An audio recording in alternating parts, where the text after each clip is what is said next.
one of our members, and I can't even remember which meetup member that was that told me about you.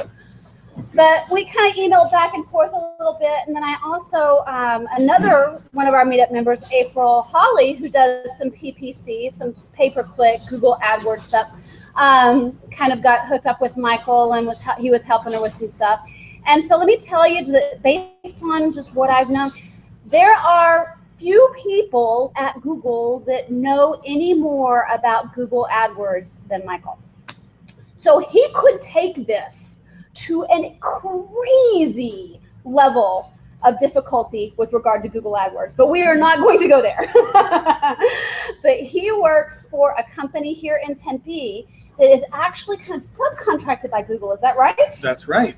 Yeah. So he's not actually a Google employee, but he works for a company that they work for Google, and so he works with ad agencies and different agencies and helping agencies get the best ad revenue, get the best ad spend for their clients on Google AdWords. And he told me before we started that he is A-okay on AdWords. Yeah, he's more than A-okay. He's kind of okay on organic, and then web design, he leaves that to us. So he's going to be more on the search end of Google, but I am really looking forward to hearing what all he has to say, because you know, Google, you think you know it, and then they change the rules 1 month later. So we've got 10 days. 10 days later. 10 days later they change the rules. So I'm going to go ahead and hand it over to Michael. Well, thank you, Carol. That was a wonderful introduction. I am an official Googler. I work for Teletech, which is Google's largest subcontractor worldwide. So Teletech/Google has offices in Sao Paulo and let's see, Ireland, and here in Tempe and other places that I don't know about. My job in representing Google, I'm a senior level agency acquisition specialist. So what that means is that I work with agencies and help them onboard new clients. So Google's happy with me when we get a high rate of return for the client, because then they keep spending, right? If you get a quarter every hour, but you always get the quarter, that's a whole lot better than getting $1 one day and then never getting it back again. Let's see. So digital advertising in Google. I can probably answer most any question you might have regarding AdWords. Now, AdWords is a really big umbrella. It would include YouTube, which is the world's second largest search engine. Let's see, the display network, which is kind of like a cousin to direct mail, and I'll explain that later. It would involve a search engine that everybody knows Google for. Does not involve Google Glass, but it does involve remarketing, or retargeting, as some people call it, and in two different phases. On the display network, which is where when somebody visits your website, they would get a cookie. The cookie says, show me your ads just a little more often. When that happens, and Google best practices is to limit the number of impressions. We don't want to harass anybody with too much information. So to be there quietly on the side, a little bit like a puppy dog or a butler, where they're there and present but not in your face. So we limit the number of impressions. So when you're on somebody else's website, the ads could show up, and that's a display remarketing, and that's what most people know. Google also has search remarketing. Search remarketing is a lot like a search campaign, and it's tailored to search, so you have to have keywords and such, but it also means they were at your website. So if they're at your website looking for web services, and now they're searching again for web services, you want to be there, because for some reason you didn't lock them down just yet. Okay, so and AdWords encompasses all of those and even a little bit more. So I guess we're ready to start. Thank you again for having me. And a pleasant surprise is that we're on live stream. So Cliff, thank you.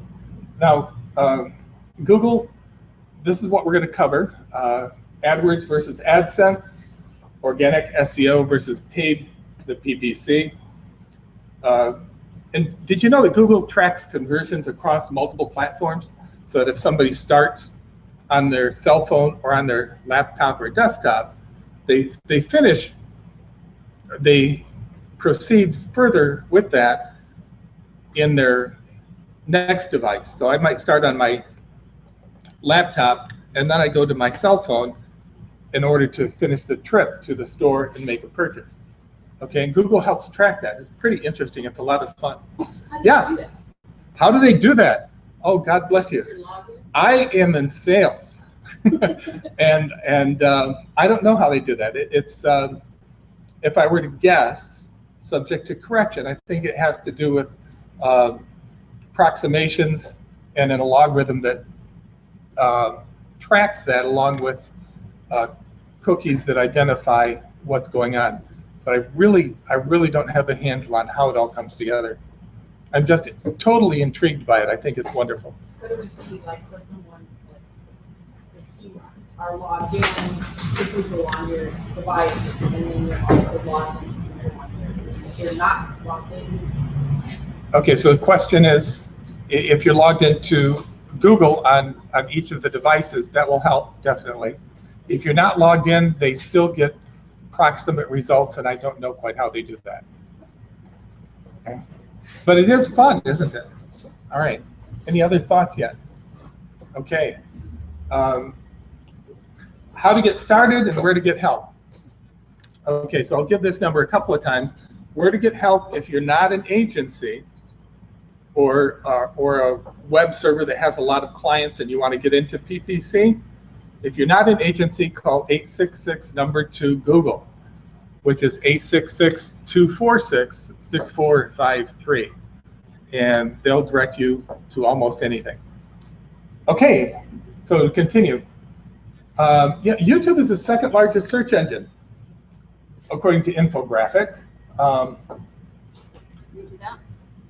No, that's okay. That'll. So they process 3 billion searches every month. 100 hours of video is uploaded every minute, and it's bigger than Bing, Yahoo, Ask, and AOL combined. Holy smokes! And that's just YouTube. YouTube is not a kitty cat on a surfboard anymore. Okay, which is how I learned about it, right? It's actually a very solid business platform. You can advertise there. You can advertise very inexpensively, and you can target an audience pretty significantly. Okay. Yeah, the Google ecosystem. This is just enough before I ran out of slide. Okay, so it's Google Plus, Google Search, YouTube, the brand channels, Google Wallet, mobile, Android, of course, Search Mobile, Search Regular, and the display network. So since 2004, Google is strictly known as the search engine, right? Then Gmail had its start, and Google Maps would be born in 2005. The company had its initial public offering, its IPO, on August 19th, 2004. It seems too big to have been that recent, but that's the numbers we have here. So what isn't Google doing these days? Between Google Glass and its fleet of robots, Google's become synonymous with the sci-fi future I dreamed about as a kid. So the I don't know, they've got enough going on, and my friends and I run a couple of teeny tiny businesses, but almost big enough to buy a cup of coffee with, and we donate regularly to Google anyway. Okay, so AdWords versus AdSense. Does anybody know what AdSense is? The consumer of AdSense. Essentially, people put into AdWords and they display through AdSense. It's a search function to see what keywords are being searched. It's a search function. It's, what did you say? It's AdSense is the consumer of the content put into Okay, AdWords. so it's a consumer of the content put into AdWords. That's closer, and thank you both for sharing.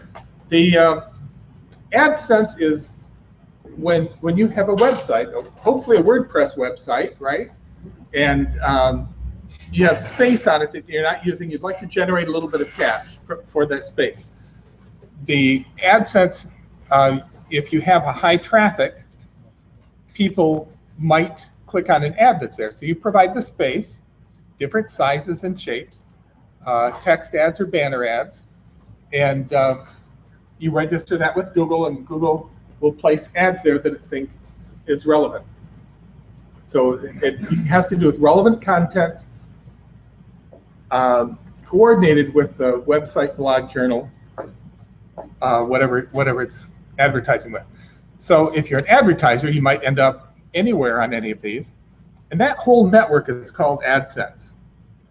Okay. Do you make money in AdSense? Some people do. Is it easy? I don't do that. Will you get something? Probably. Will you get rich? I don't think so, but people have made money at it. Okay, but that's just my opinion. They're experts at AdSense, and I'm an expert at AdWords. So, the difference between AdWords and AdSense here is that AdWords allows you to advertise on the Google search results page and the network of partners like AOL, while AdSense is a platform to use as a publisher when you're publishing a website to display Google ads on your website. Okay, does that make sense? Okay. So, AdWords, here's a search. The top 3 results are the paid ads. Okay, the things over to the right-hand side are paid ads, just not as prevalent and not as not clicked on as much. Okay, they're still a good position. Okay, the things in the middle are the organic search. Okay, so that's the SEM, search engine marketing, and SEO, search engine optimization. Okay. So AdSense, here we go. Look, they're holding pennies.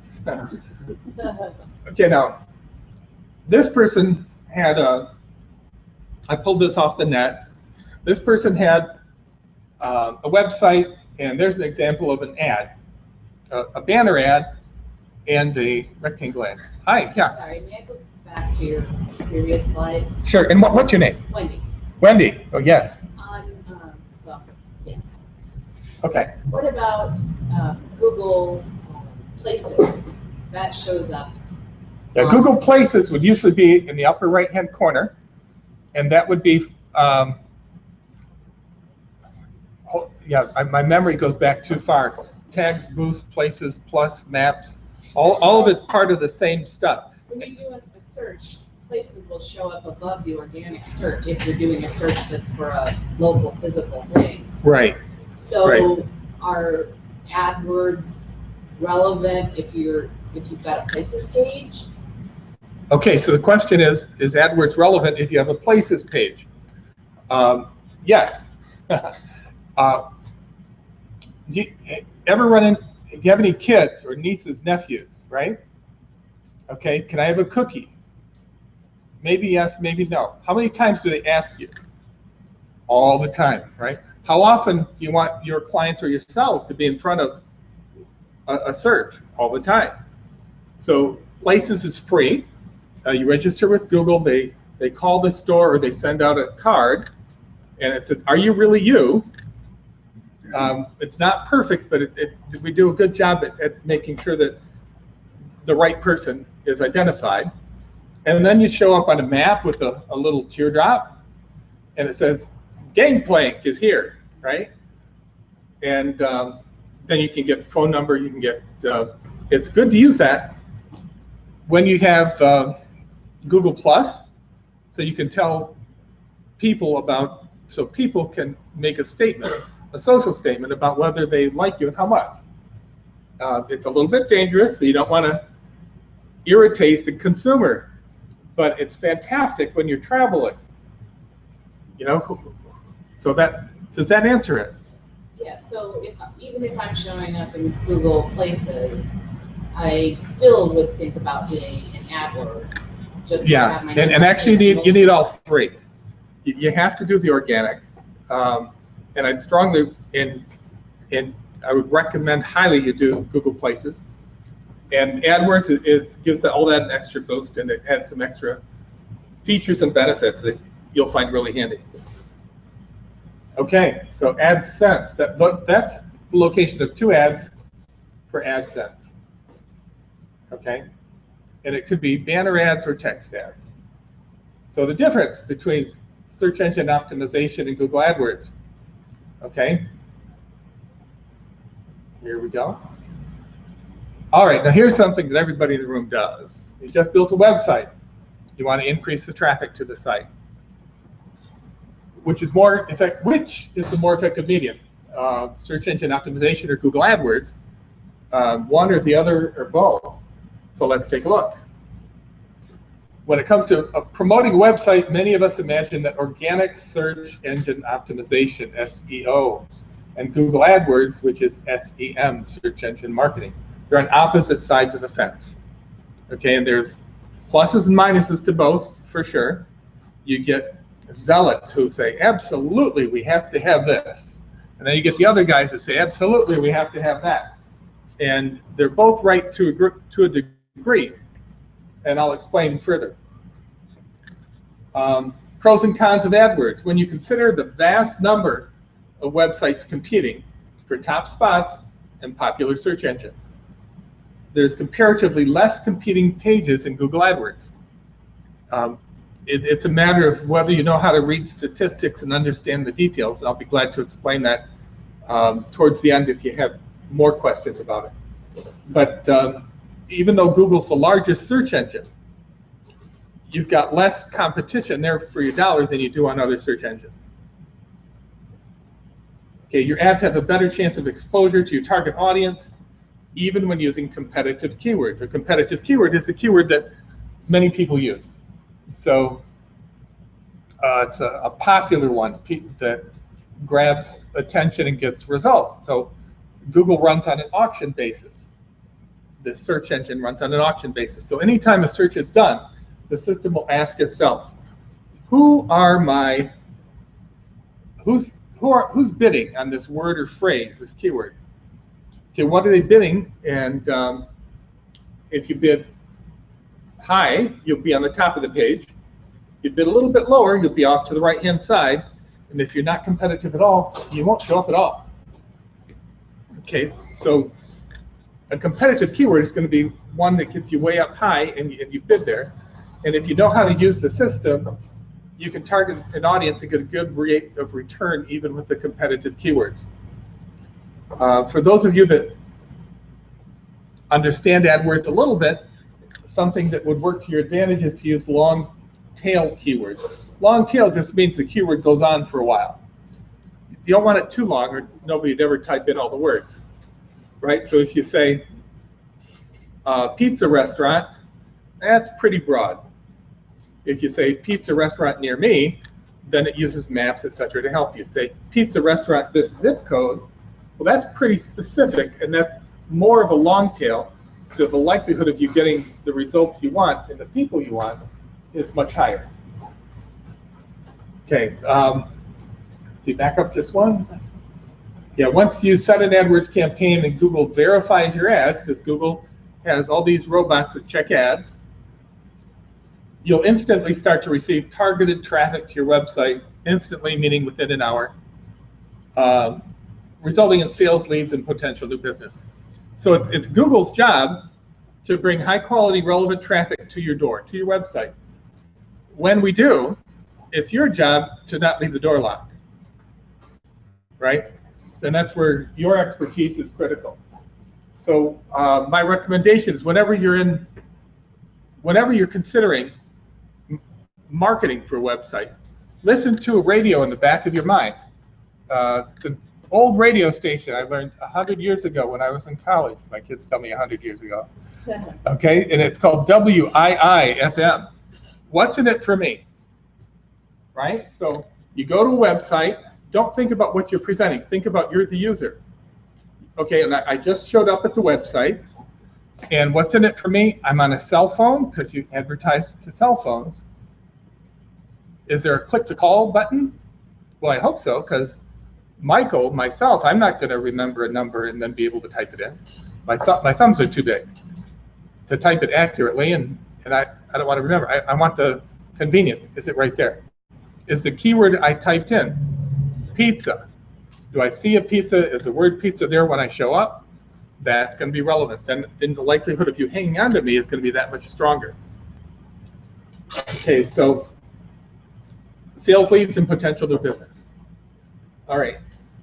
Drawbacks. There's a fee to place ads on AdWords. God darn it.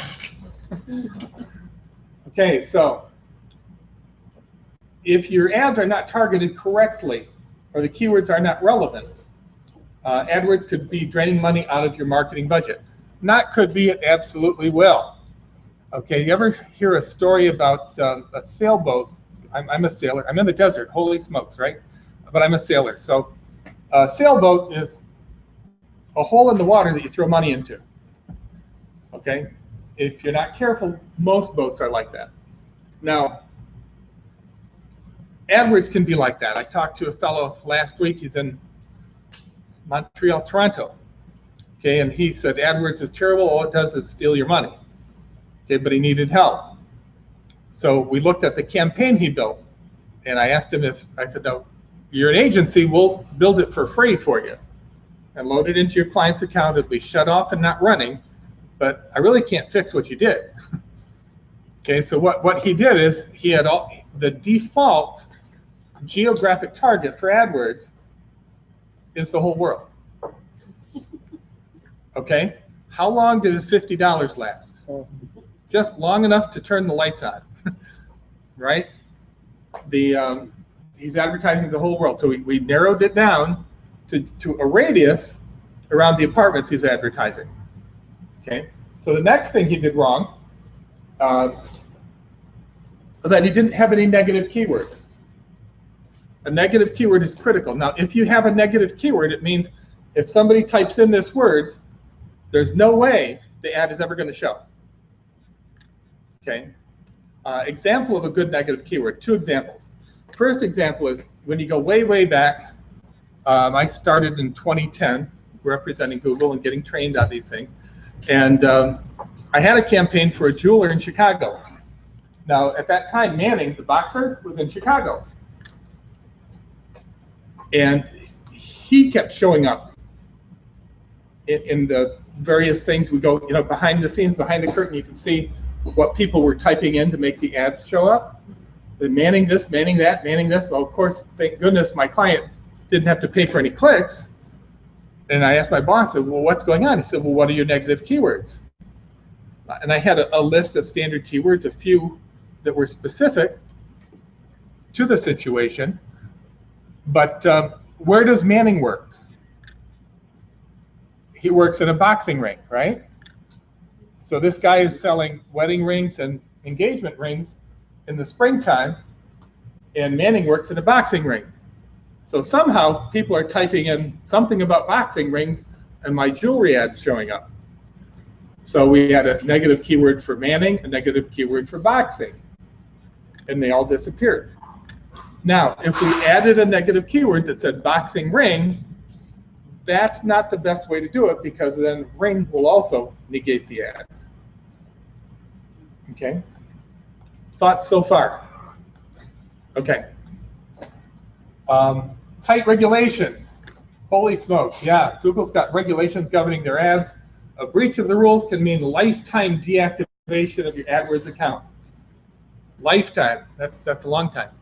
Now, Google AdWords terms and conditions, do read it.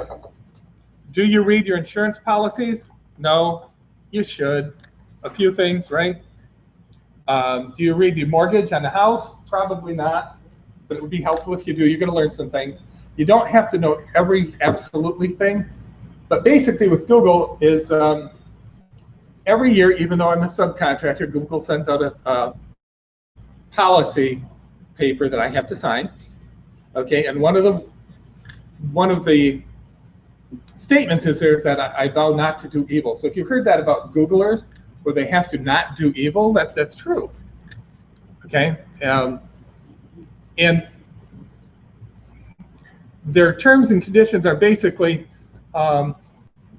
be upright, do good things, and don't use a lot of black hat try to teach the system stuff, because if you get caught, you're going to be suspended. If you get caught multiple times, Google will know who you are. You know, and that's not the place you want to be in. So to push the limit, absolutely. Googlers always push the limit. We push the limit. You should push the limit. But keep the pushing the limit on creativity and not on ethics. All right, next one. Pros and cons of organic SEO. The pros are extensive, as you guys know. Relatively low cost. Organic work, SEO, is not free. Occasionally I hear, well, the SEM, the PPC costs money. SEO is free. I'm sorry, I get paid for my time. I sure hope you get paid for your time.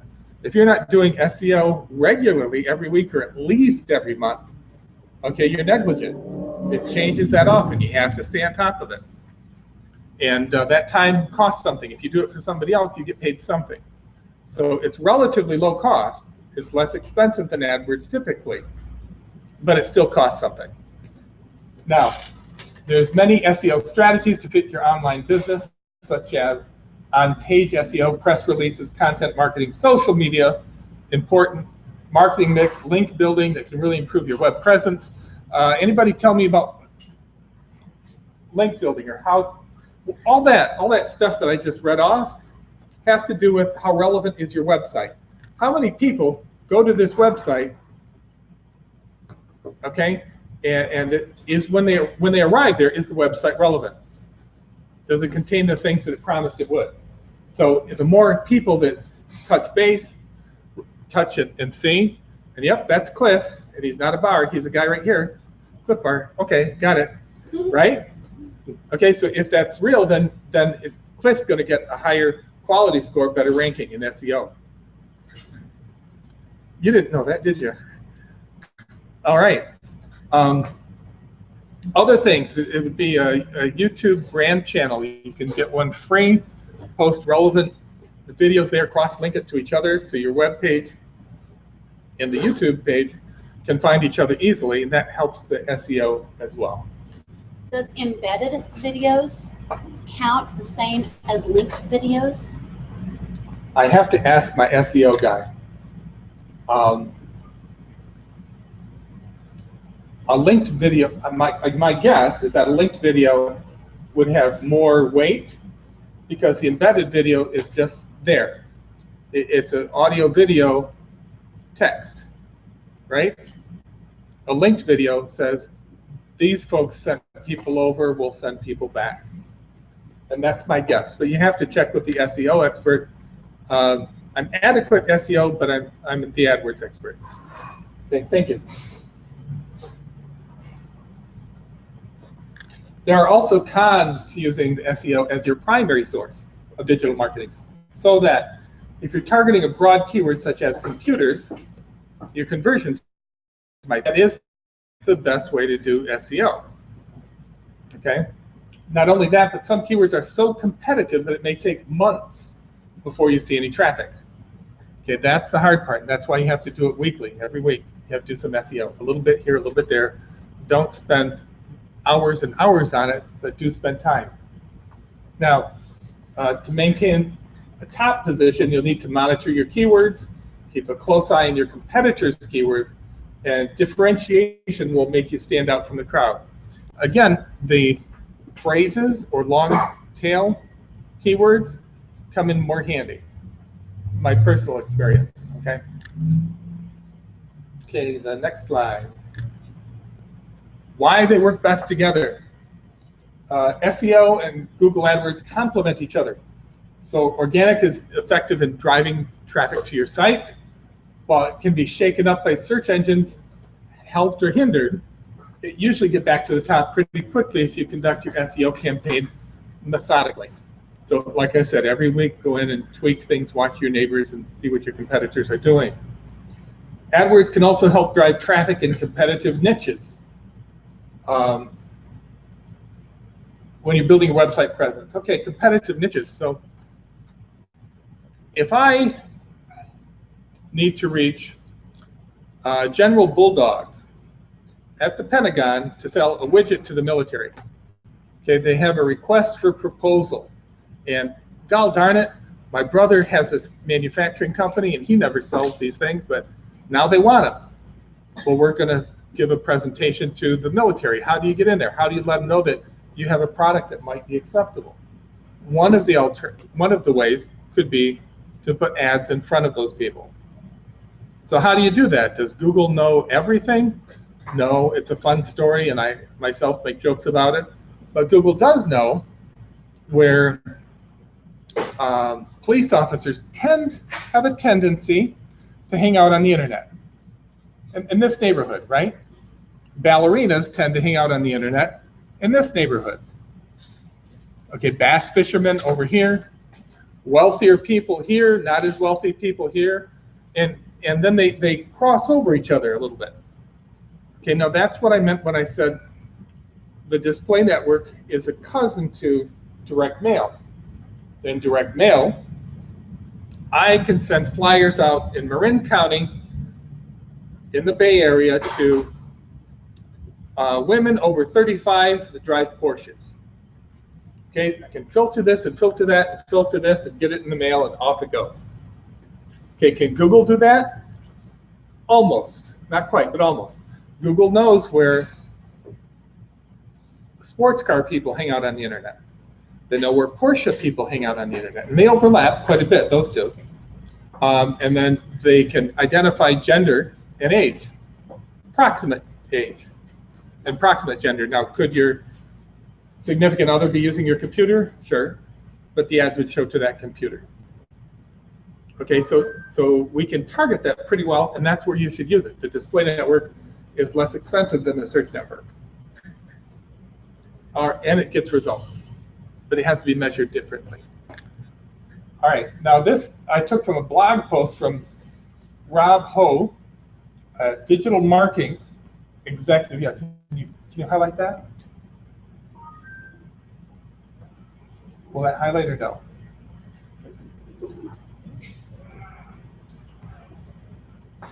Anyway, got to give credit where credit's due. Rob, thank you. And thank you for posting your blog, and that's where I took most of this information. Okay.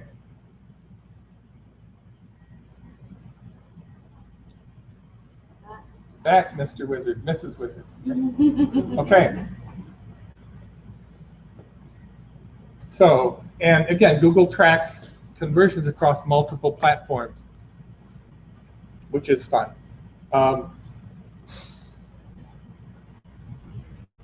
So why use a Google badged and certified partner? This has to do Google, because I'm in agencies, I help agencies.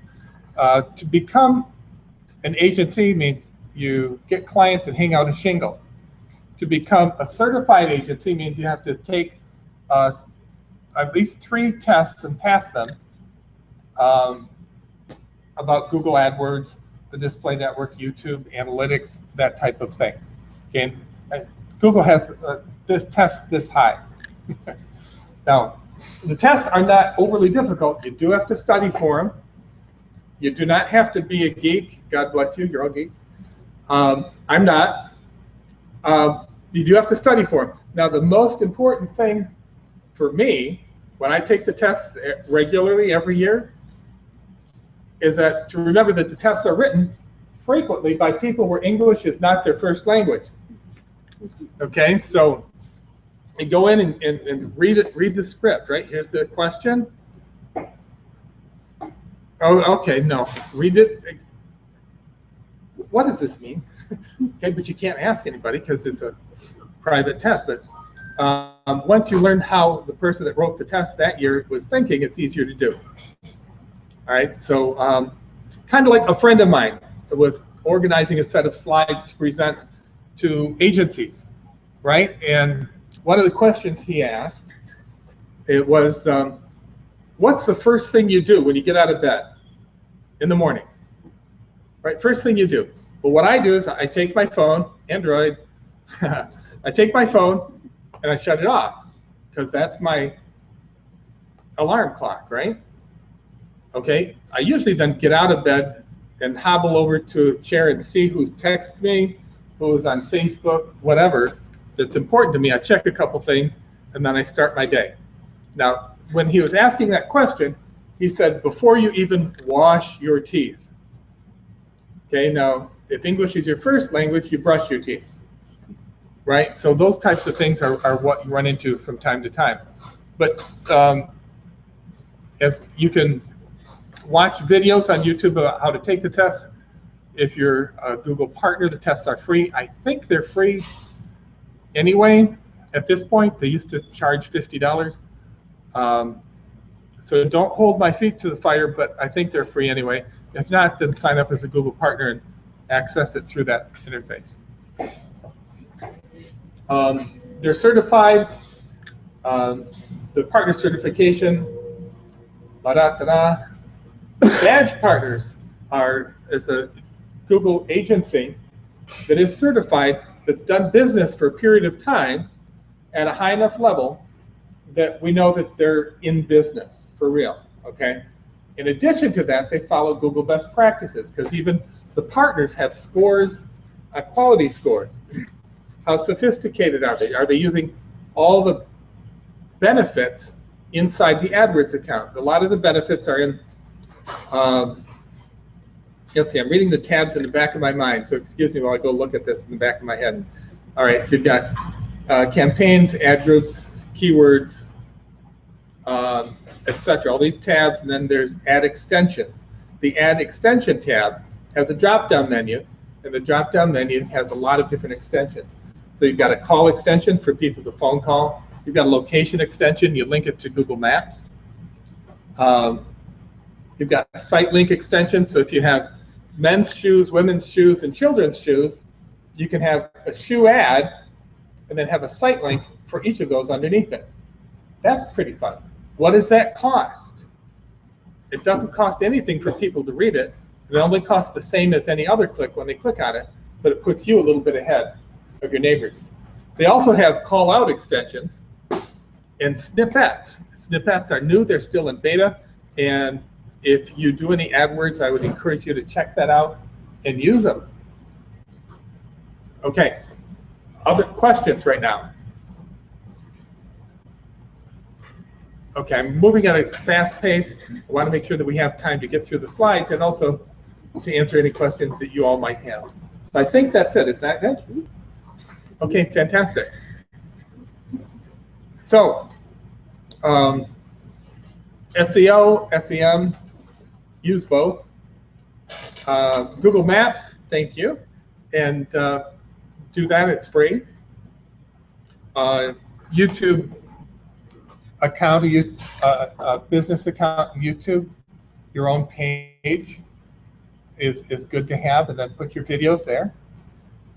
And link it to your website. All right, that's all I have for the moment. Okay, any other thoughts, or am I over everybody's head? Yes, you first. I have one question. Okay, and what's your name? My name's Chris. Chris. I have one question on setting up like your first campaign. So I register an LLC with a lot of freelancers. And as soon as I do that, I get a little thing in the email of get $100 in AdWords credit if you spend $50. Like I've all seen them, I'm sure. Right.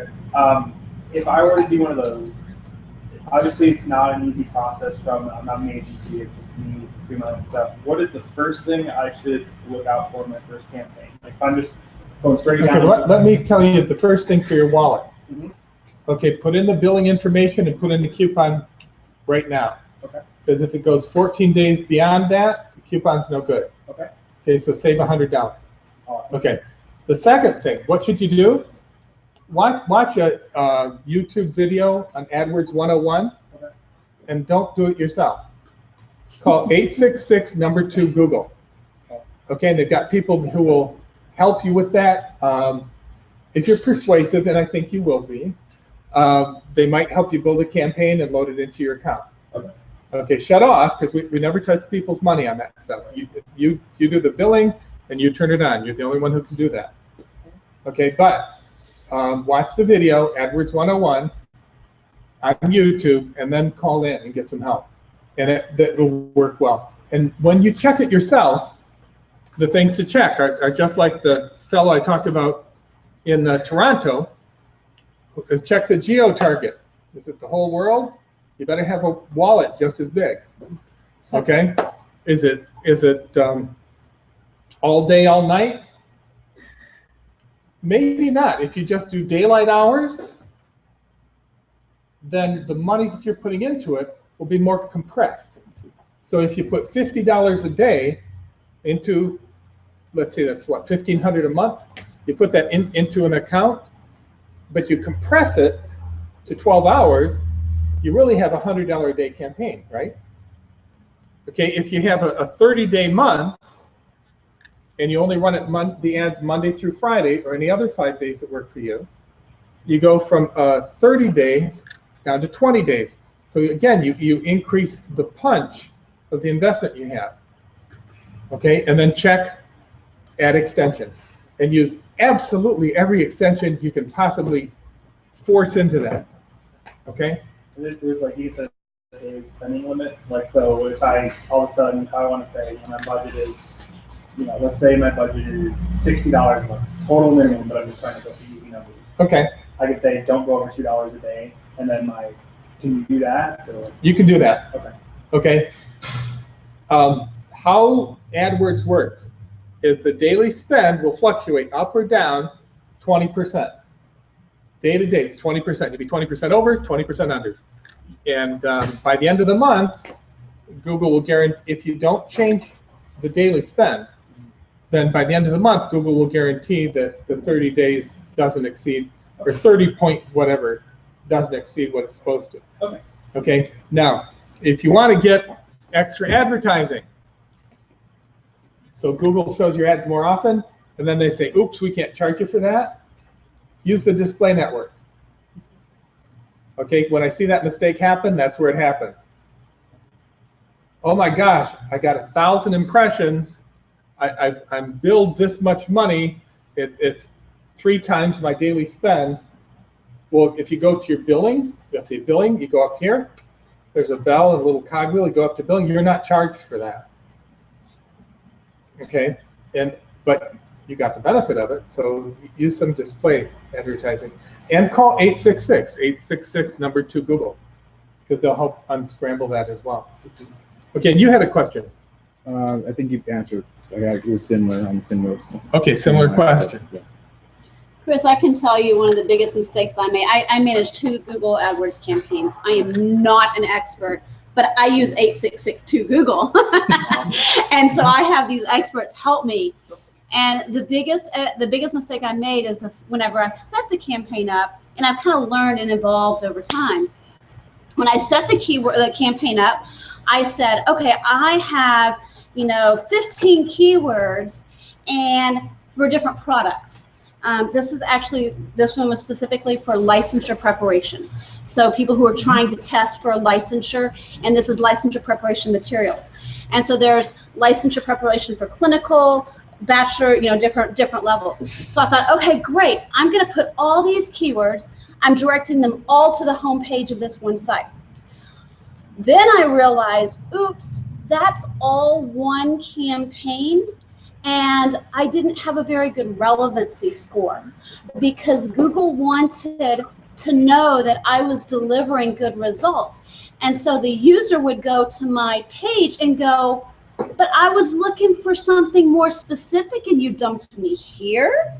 So then what I did is I created small ad groups, what's called ad groups. So I created an ad group for clinical preparation materials.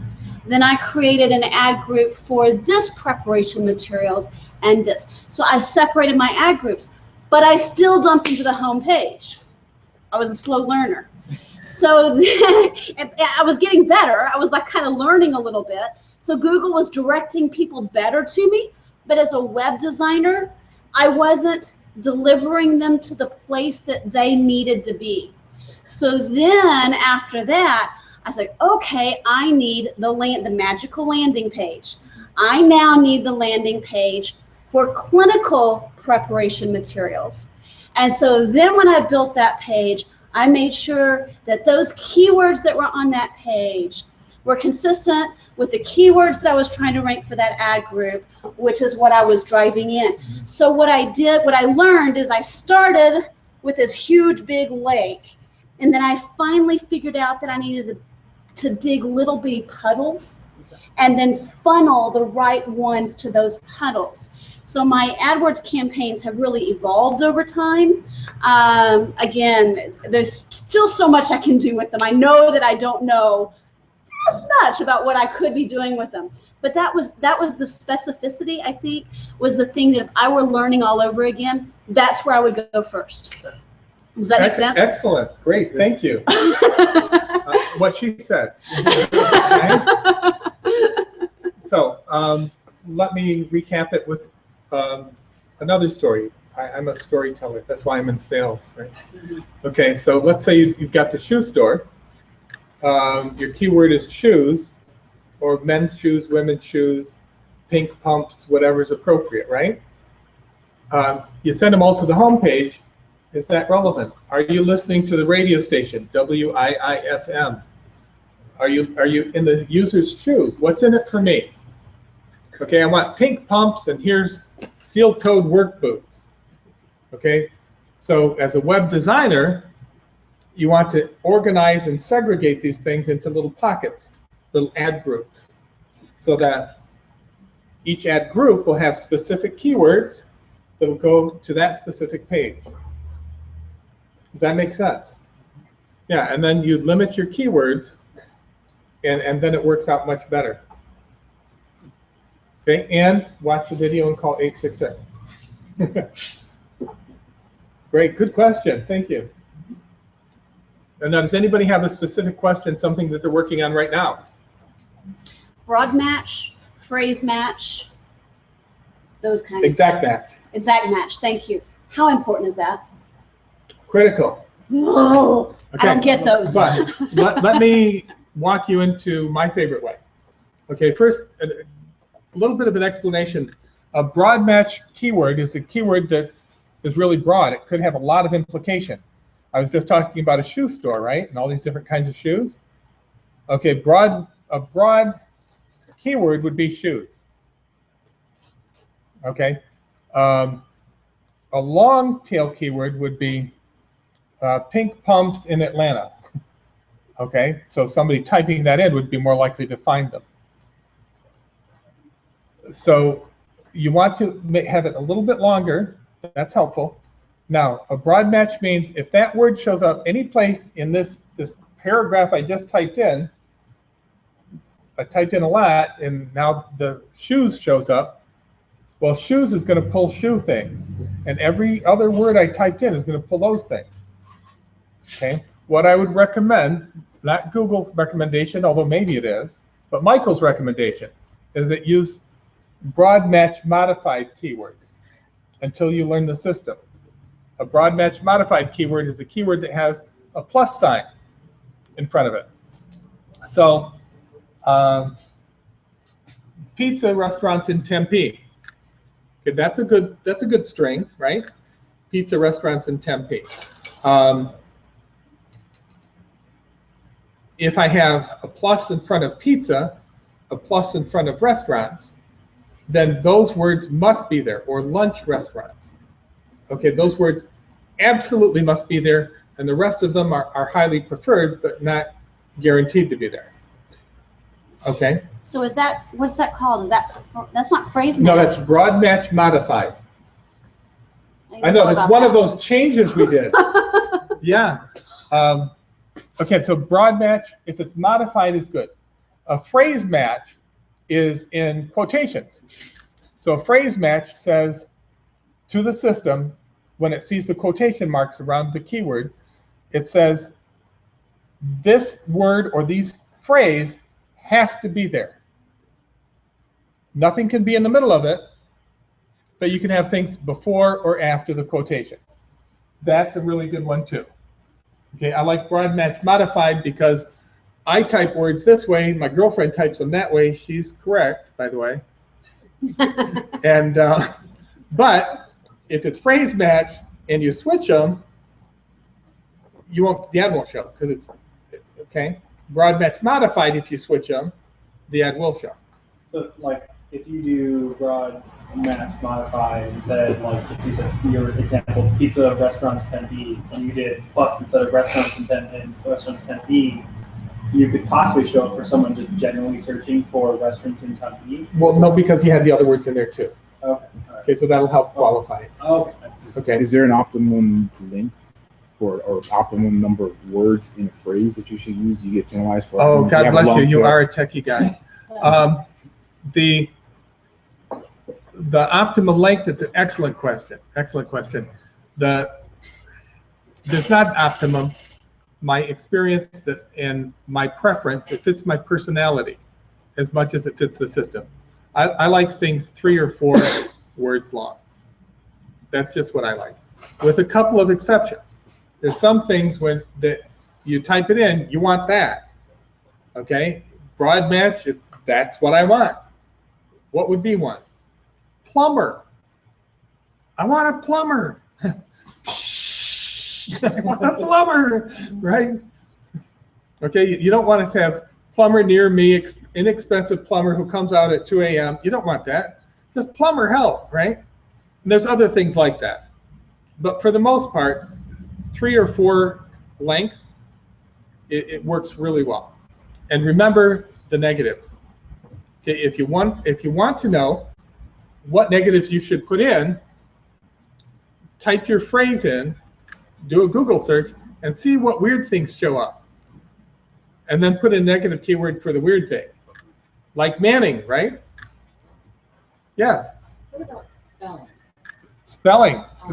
Under settings, what about spelling? Under settings, it used to be that you had to spell it, misspell it, put it forward and backwards, and that's old school. That's not necessary anymore. Google has a lot of engineers, and we keep them busy. Okay, and so now in your settings, it will default to close match and misspelled. I forget the exact phrase.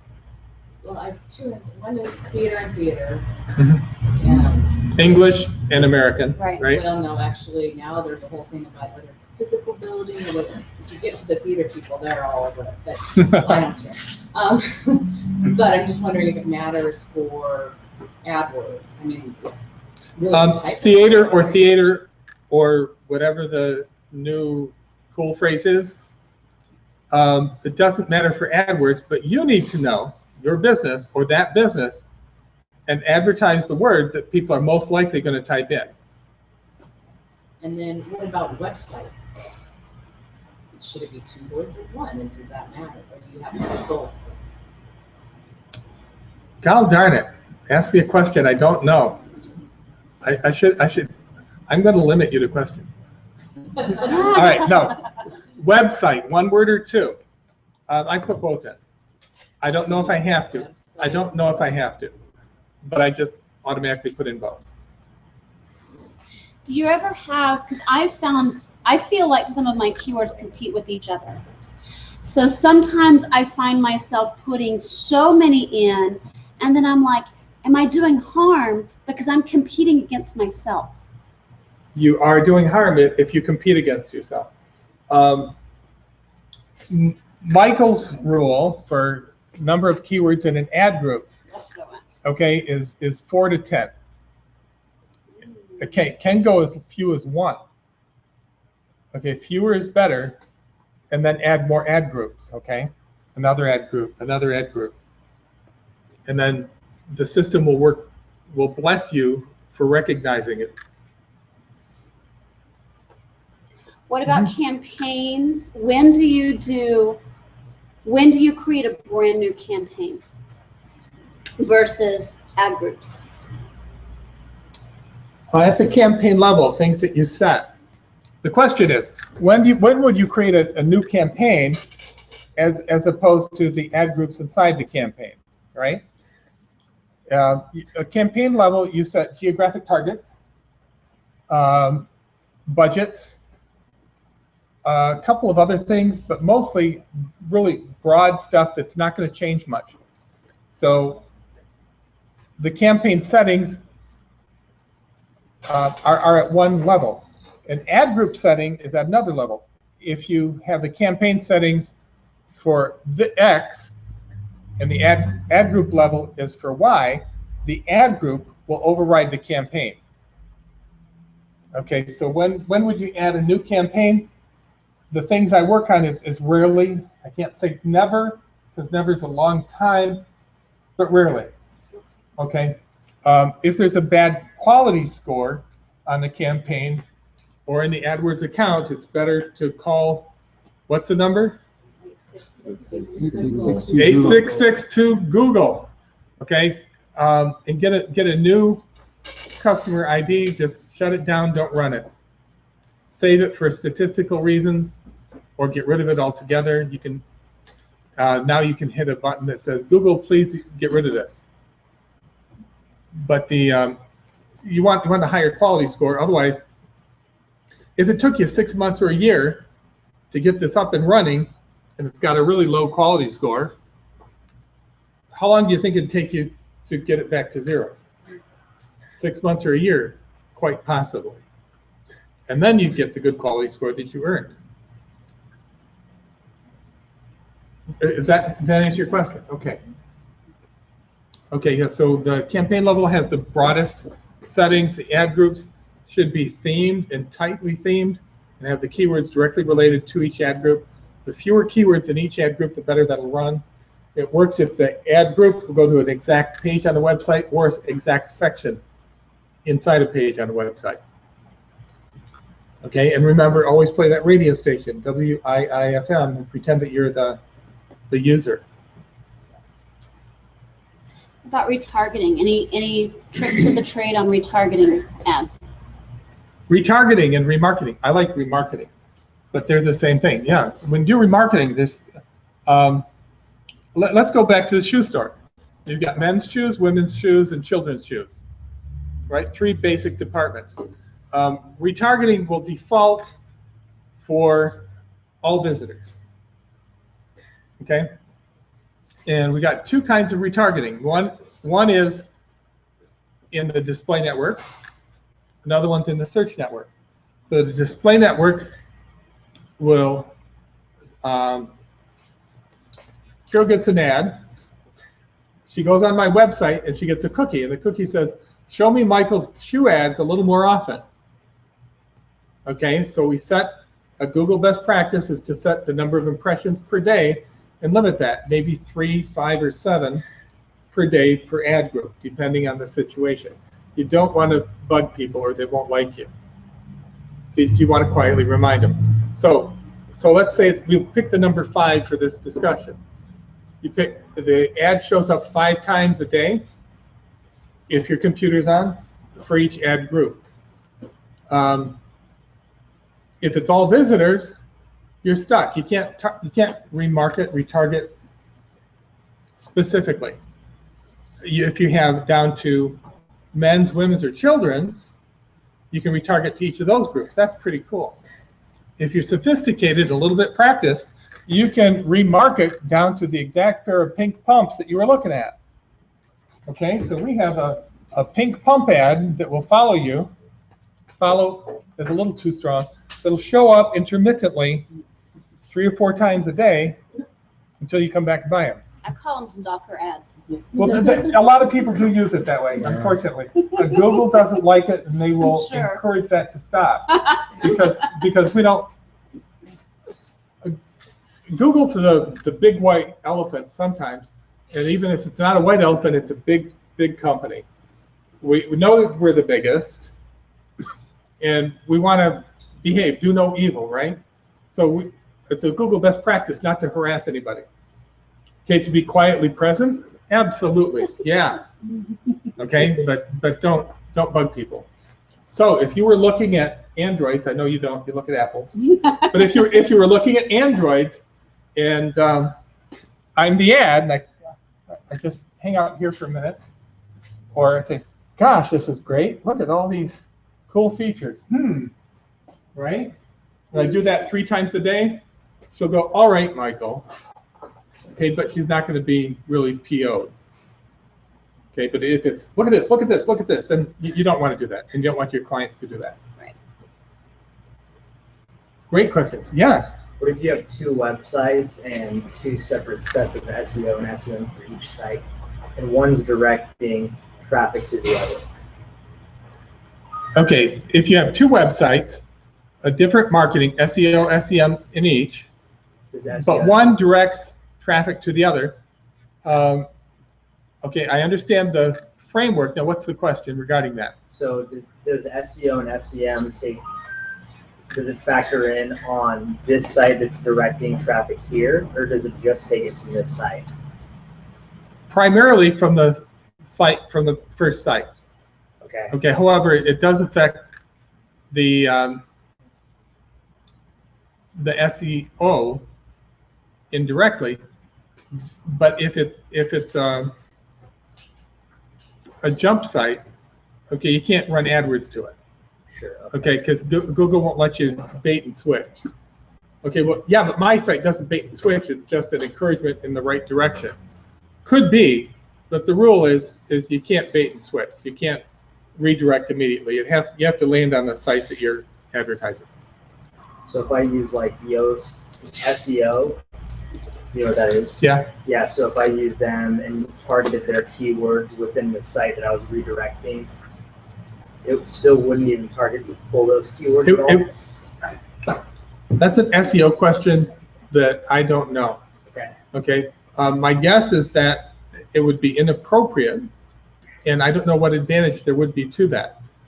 What advantage, if somebody had one website and redirected things through to another one, what would be the advantage of search engine optimization? History. Oh, history. Okay. I'll have to ask the SEO guy. Yeah, like cached history and stuff. Yeah. Yeah.